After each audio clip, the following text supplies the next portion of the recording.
It's the world's first major terrorist attack since World War II. But who are the people behind the outrage?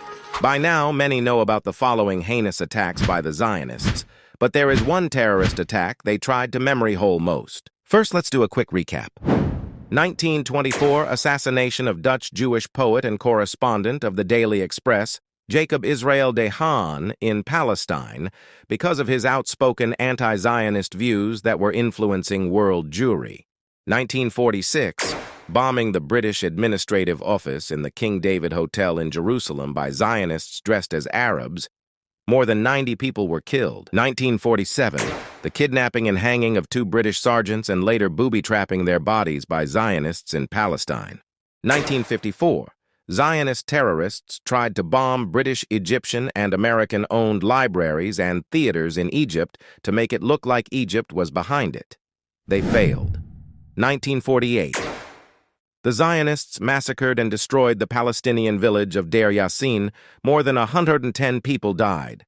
Horrors were perpetrated on the villagers. 1947 to 1949, Zionist forces, consisting of the terrorist groups the Irgun, Haganah, and the Stern Gang, had taken more than 78% of historic Palestine, ethnically cleansed and destroyed about 530 villages and cities, and killed about 15,000 Palestinians in a series of mass atrocities, including more than 70 massacres. 1967, Israel launches a brutal attack on the American USS Liberty intelligence ship in international waters near the coast of the Sinai Peninsula, with napalm, torpedoes, and machine guns. 34 American crew members were killed and more than 170 wounded.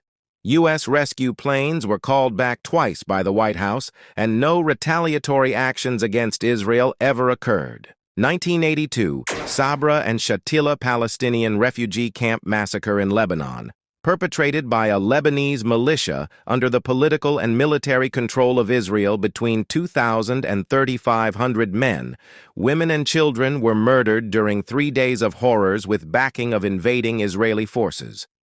The UN later declared it as an act of genocide.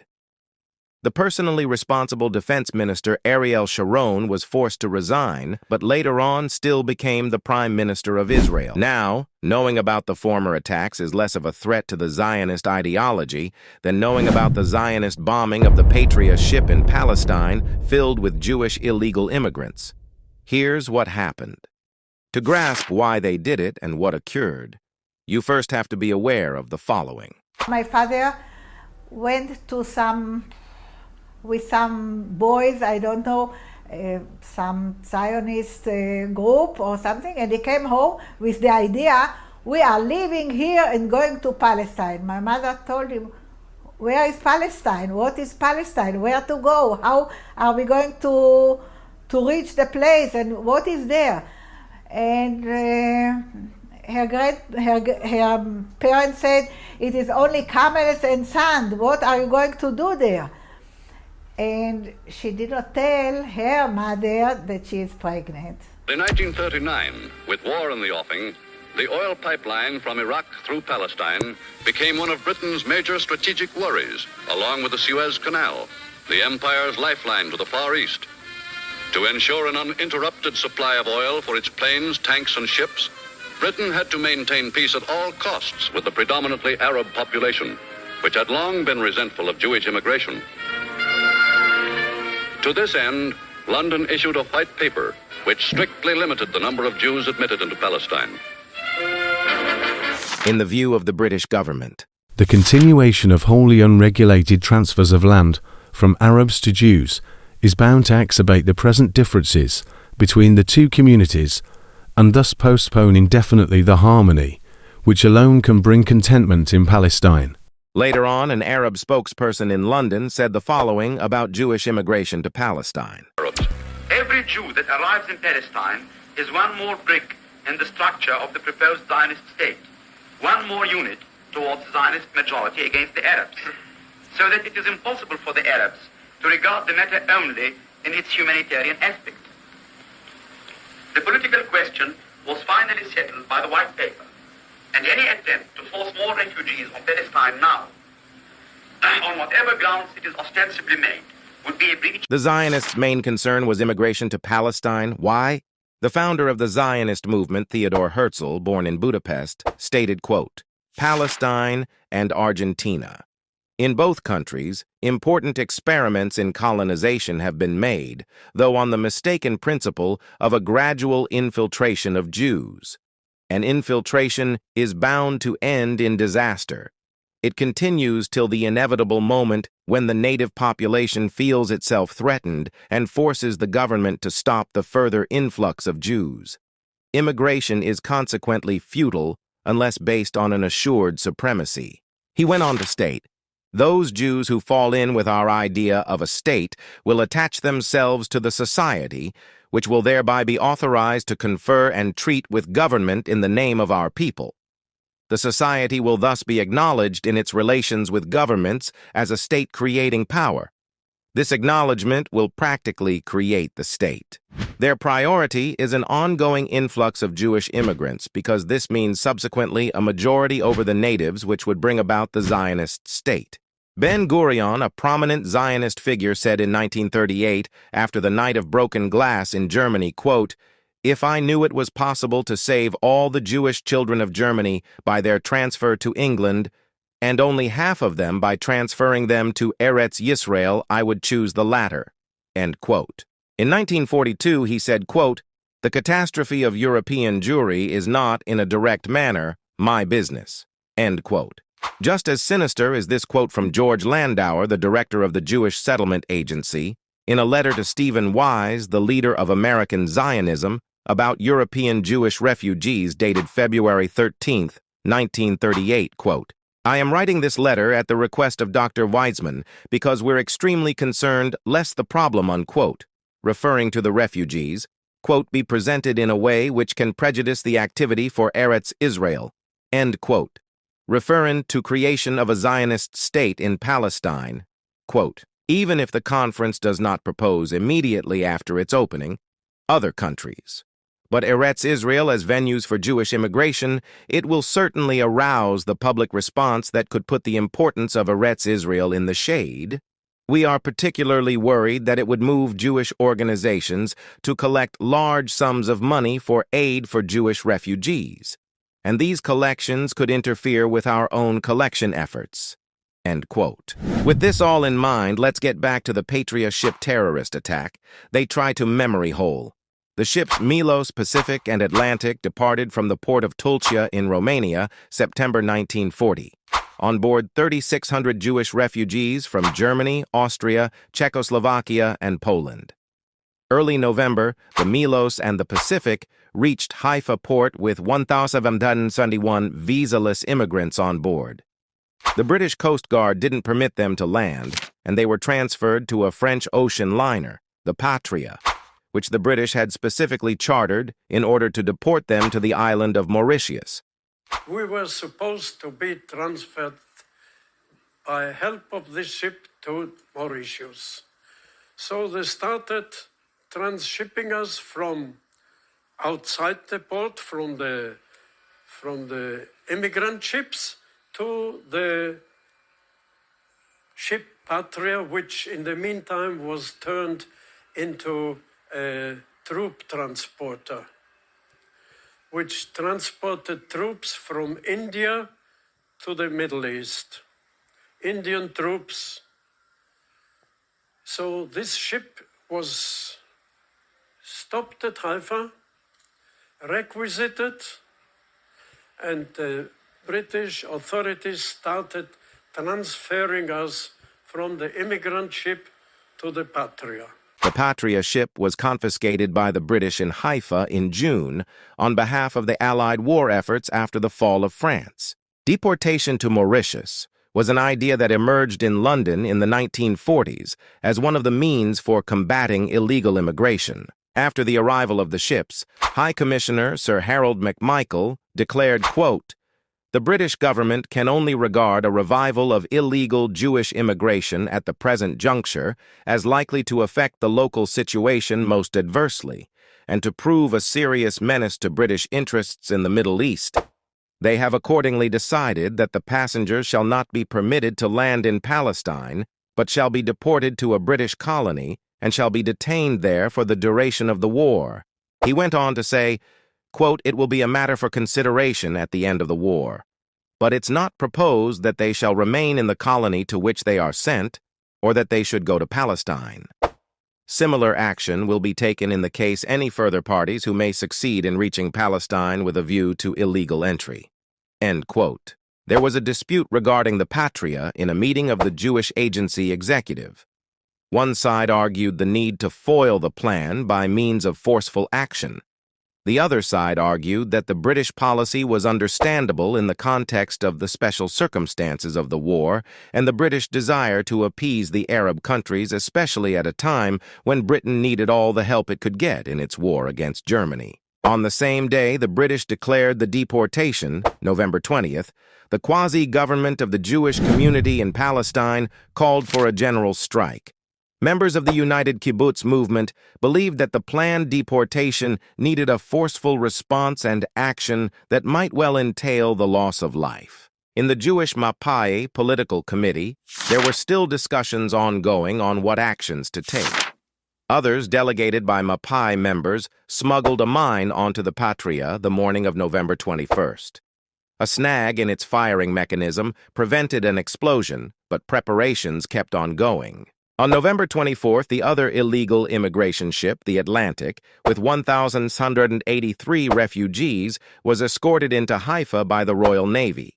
The illegal immigrants of the Milos and the Pacific had been transferred to the Patria, and on the morning of the 25th, the first 200 from the Atlantic were being transferred as well. And we moved in, and the Patria was furnished inside as a troop carrier.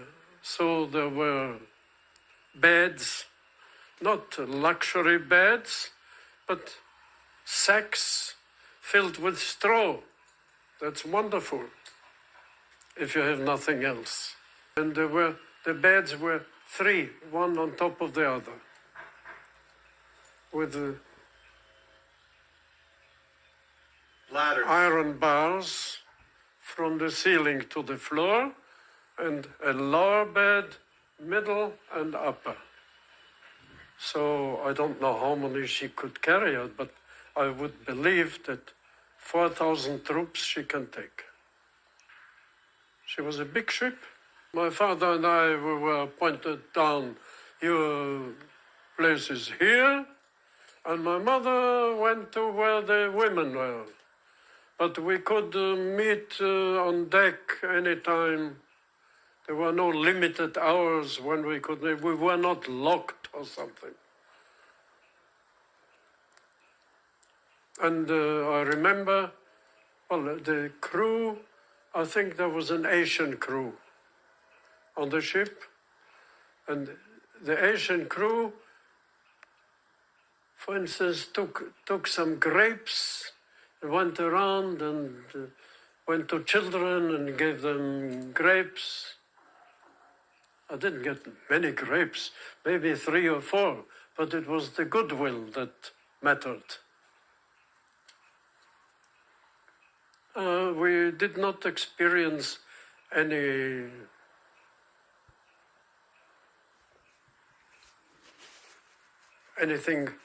wrong or evil on board the ship. The Haganah, the Zionist militant group that were behind the terrorist acts we previously discussed, together with the Mapai political party leadership and the Jewish Agency, approved a plan to mine the Patria. A commander of the Haganah nominated Munya Mardor of the Special Operations Unit to execute the mining of the Patria. One of the Patria cooking ovens malfunctioned. This was either coincidentally or on purpose. Munya Mardor was acting as the head of 4-man technician team. A 1-kilogram mine was smuggled within their toolkits. The mine was handed over from the oven technicians to collaborators among the refugees' leaders. Both sides communicated in the Yiddish language. The British guards spoke no Yiddish nor Hebrew. The collaborators set the bomb against the external wall of the engine room and set it to go off to Monday, November 25th at 9 a.m. The claimed intention for the bomb was to sabotage the ship and preventing its departure. 0.5 kilogram would have been sufficient, but the Haganah engineers prepared a bomb double the power. The bomb was also attached to the metal shield instead of to the internal engine. The consequences were catastrophic. The bomb ripped a big hole in the ship's bottom. When I heard the explosion, I knew this is something bad that's damaging the ship. That's not just a loud noise. I was alone by myself at the worst place where I could be. That's down the hold. And when I go up, I got to go on the stairs here and there and the next stairs. And by the time I get there, there will be lots of people trying to go up the stairs.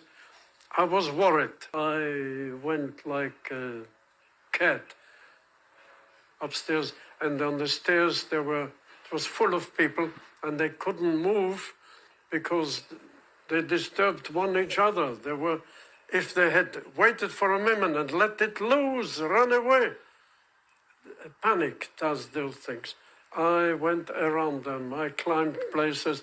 I found different places and got out on deck. And where I got out, my father exactly was coming the opposite way. He was trying to get down to find me. So we met on deck. My mother was standing in the back near the railing. So we were together. And the Patria tilted leftwise and filled with seawater within 10-15 minutes and sunk. The ship sank within a few minutes. I think it took less than 10 minutes. The ship turned over towards its starboard side, to its right side. So my father and I helped my mother over the railing to the higher side, and then my father and I climbed over the railing because it started to lay down on its starboard side until it hit the ground. It was inside the port, so it was not very deep. And there were people running on deck because now it was the floor to them. They were running and still screaming and jumping into the water.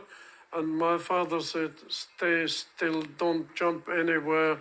We could feel that the ship touched the bottom. It cannot sink anymore." He grasped the situation fully and understood it. 267 people died. Everybody who was on this side drowned. Everybody on this side, the British saw what happened and they tried to help. But people slide down and jumped into the water. And people throw children into the water. There was a panic, and even people who didn't know to swim, ran and jumped into the water. Others were locked inside in various places where they couldn't get out from. 1,543 refugees and 228 British crew members managed to survive. Some swam ashore. Others were saved by British security personnel and Palestinian port workers on boats and foot that rushed to the scene. And the Arabs, the fishermen, they started to bring small ships and they took out people what they could. Finally, we were picked up by boats from the outside and taken to one of the stores on the shore, and inside the port area. There, to our great surprise, there were British women volunteers who were already ready to serve us with tea, coffee, cakes, you name it. This was exactly the reception we expected when we came to Israel.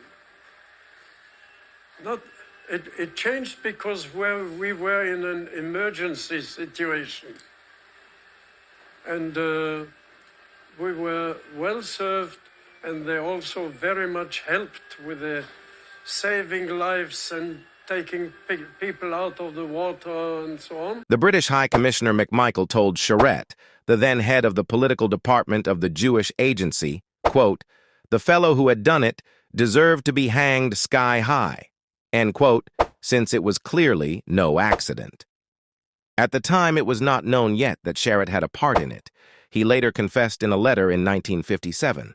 The scale of the Patria tragedy led the British government to announce on the 27th of November that whereas the remaining 1,600 refugees on the Atlantic would still be deported to Mauritius, the 1,900 refugees who had been on the Patria when it sank would be allowed to remain in Palestine. We were survivors of a sunken ship, and the law said that survivors from a sunken ship had to be saved and taken to a safe place. But the others of the three ships who were not yet transferred to the Patria they were also brought to Atlit, but locked away from us, and a few days later actually shipped to Mauritius. And we who were at the sinking, we were saved. And so I was born in Tel Aviv. I was waiting, not in the ship, not in the sea, only in Tel Aviv, in Palestine. And I have a birth certificate that I am a Palestinian. British Commander-in-Chief in the Middle East, General Wavell, protested this decision and telegraphed to the Secretary of State for War, Anthony Eden, on November 30th, quote, "Have just heard the decision regarding Patria immigrants. Most sincerely trust you will use all possible influence to have decision reversed. From military point of view, it is disastrous. It will be spread all over the Arab world that Jews have again successfully challenged decision of British government and that policy of white paper is being reversed. This will gravely increase prospect of widespread disorders in Palestine, necessitating increased military commitments.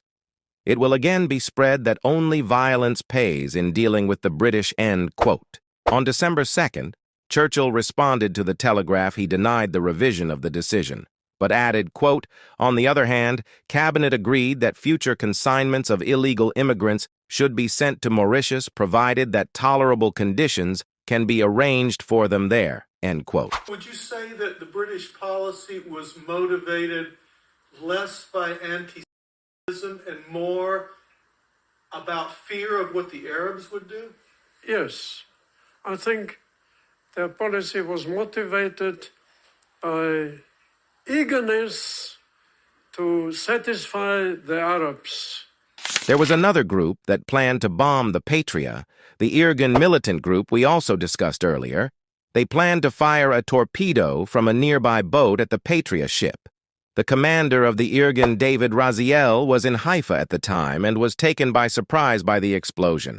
Initially, he instructed that no one would say this was not an Irgun action, but after the severity of the carnage became clear, he was quick to state they had no hand in it.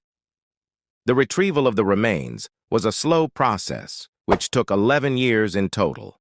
In 1951, the last skeletons were retrieved when the remains of the Patria were removed altogether. In a debate sometime after the bombing in the Mapai Central Committee, one of the founders and commander of the Haganah, Elia Golomb, backed the attack and said, quote, "There are those who regard the Patria tragedy as a black day, while for others the case of the Atlantic is a black day. For me, Patria is not a black day, and is not the black day. They're purposeful victims, and such were the Patria victims. These were victims for the sake of Jewish immigration. The day of the Atlantic is, for me, a far blacker day than the day of the Patria." End quote. With the day of the Atlantic, he was referring to the day the illegal immigrants that remained on the Atlantic were transferred to other ships and departed to Mauritius. The claims of the disastrous effects of the bombing being a miscalculation have not been accepted by all. Some people are convinced the Zionists were trying to push Britain to reverse its white paper policy by cynically killing their own people and blaming it on the authorities. Either way, the brutality shown by Zionists to fellow Jews is breathtaking. The Israelis today accuse Hamas of using human shields and planting their missiles in civilian areas. Yet here, we have the Haganah, which later became the IDF, bombing Jews. This attack has strategically been buried from public education and media coverage, even more so than all the other brutal attacks of the Zionists. Because in this case, it blatantly showcases the facade of the Zionist ideology and emphasizes the important fact that Zionism does not equal Judaism.